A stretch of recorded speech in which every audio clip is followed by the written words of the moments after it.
Welcome my YouTube channel M of success study point. आज की class में हम चर्चा करेंगे पर्यावरण अध्ययन प्रैक्टिस सेट 1 लिया है, जिसमें टॉप 15 क्वेश्चन लिए मैंने, जो परीक्षा की दृष्टि से बहुत ही महत्वपूर्ण है। तो चलिए स्टार्ट करते हैं। उससे पहले जिसने भी मेरे चैनल को सब्सक्राइब नहीं किया है तो वो चैनल को सब्सक्राइब कर ले और बेल आइकन को प्रेस कर ले, ताकि जो भी न्यू वीडियो हो उसका नोटिफिकेशन आपको मिलता रहे। फर्स्ट क्वेश्चन है,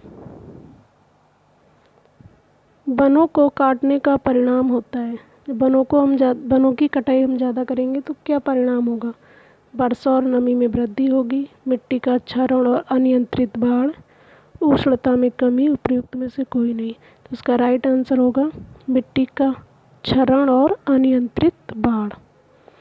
मृदा का कटाव ज़्यादा होगा और बाढ़ भी अधिक आएगी। नेक्स्ट है, वर्तमान समय में वन्य क्षेत्र उसे कहा जा सकता है जहाँ प्रकृति में मानव क्रियाओं द्वारा परिवर्तन हुआ हो। वन्य क्षेत्र उसे कहा जा सकता है जिसमें जो मानव क्रियाओं द्वारा परिवर्तन हुआ हो। यहाँ परसेंटेज में दिया है कितना, 50% से कम, 50% से अधिक, 75% से कम, 25% से कम। तो वन्य क्षेत्र उसे कहा जा सकता है जहाँ पे प्रकृति की जो चीज़ें उसमें मानव क्रियाओं ने जो परिवर्तन किया है, कितना हस्तक्षेप किया है, वो 50% से कम होना चाहिए। नेक्स्ट क्वेश्चन है, पर्यावरणीय निश्चयवाद के प्रतिपादक कौन थे? Carl Ritter, Griffith Taylor, Davis, इनमें से कोई नहीं। पर्यावरणीय निश्चयवाद के प्रतिपादक थे Carl Ritter. Option number A सही होगा इसका। नेक्स्ट है, सतत विकास के लिए आवश्यक है। यहाँ सतत विकास की बात हो रही है, तो इसके लिए क्या आवश्यक है? जैव विविधता का संरक्षण, प्रदूषण का निरोध एवं नियंत्रण, निर्धनता को घटाना, उपरोक्त सभी। तो इसके लिए सभी क्रियाएं आवश्यक हैं। तो ऑप्शन नंबर डी सही होगा। जैव विविधता का संरक्षण भी आवश्यक है, प्रदूषण का निरोध एवं नियंत्रण भी, और निर्धनता को घटाना भी। तो ऑप्शन नंबर डी इसका सही होगा। नेक्स्ट है, निम्न में से कौन सरोवर या झील में तेजी से वृद्धि करते हैं? सिंघाड़ा, हाइड्रला, जलकुंभी, नेक्स्ट एक और है नागफनी। तो नागफनी तो होगा नहीं क्योंकि ये मरुस्थलीय क्षेत्रों में पाई जाती है। तो इन तीनों में से हमें चूज करना है, सिंघाड़ा, हाइड्रला, जलकुंभी। तो ऑप्शन नंबर सी इसका सही होगा। जलकुंभी तेजी से वृद्धि करती है। नेक्स्ट है, वन के पेड़ों की छालों पर उगे मिलते हैं। जो वन के पेड़ होते हैं ऊपर उसकी जो छाल बन जाती है, मोटी सी परत, उस पर क्या उगाते हैं? जीवाणु, लाइकेन, कवक या मांस।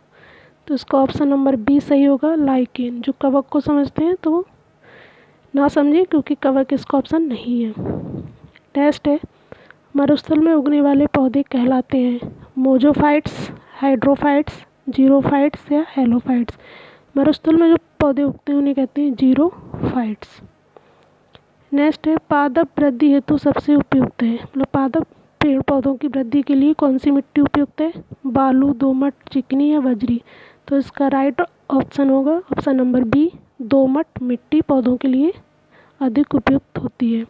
नेक्स्ट है, पौधे किस प्रकार का जल अवशोषित करते हैं? जो पौधे हैं वो किस प्रकार का जल अवशोषित करते हैं? गुरुत्वीय, केशिका, आर्द्रता या क्रिस्टलीय।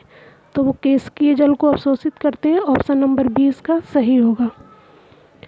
नेक्स्ट है, खाद्य स्तर के दूसरे खाद्य स्तर में जाने पर ऊर्जा का ह्रास होता है। जो खाद्य श्रृंखला है उसमें जब एक जीव को दूसरा जीव खाता है तो कितनी ऊर्जा ह्रास हो जाती है? 20%, 40% या 9? एक ऑप्शन और होगा यहाँ पे 90%। तो ये हमारा राइट आंसर है। खाद्य श्रृंखला में जब एक जीव को दूसरा जीव खाता है तो 90% ऊर्जा का ह्रास हो जाता है। नेक्स्ट है, घास वन में पाई जाने वाली खाद्य श्रृंखला का सही क्रम क्या है? जो घास वन होती है, यहाँ पे घास ज़्यादा होती है, वहाँ पे खाद्य श्रृंखला का सही क्रम क्या होगा? तो इसका सही क्रम होगा, घास को हिरण खाता है, यहाँ पे थोड़ा मिसप्रिंट हुआ है, सॉरी। हिरण को शेर खाएगा और शेर को गिद्ध। ये इसका सही क्रम होगा। घास को हिरण ने खाया, हिरण को शेर ने खाया और शेर को गिद्ध ने। तो ऑप्शन नंबर ए इसका सही होगा। नेक्स्ट है, पारितंत्र का गतिक हृदय कहलाता है। जो पारितंत्र का गतिक हृदय क्या कहलाता है?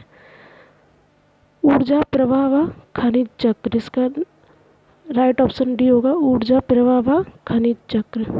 नेक्स्ट है, अधिक वर्षा वाले उष्ण क्षेत्रों में भारी वर्षा होती है अतः वहाँ वन होते हैं। जहाँ पर उष्ण क्षेत्र होते हैं वहाँ पर वर्षा अधिक होती है, वहाँ पे वन कौन से वन कहलाते हैं? सदाहरित, द्रोणपड़ी, घास वन या मरुस्थल वन? तो वो कहलाते हैं सदाहरित वन। ऑप्शन नंबर ए इसका सही होगा।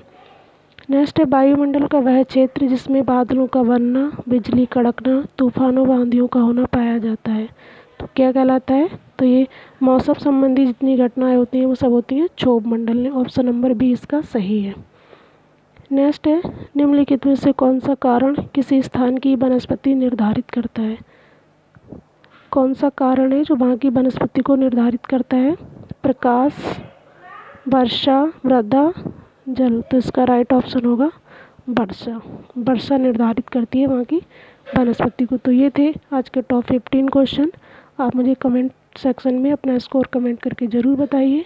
थैंक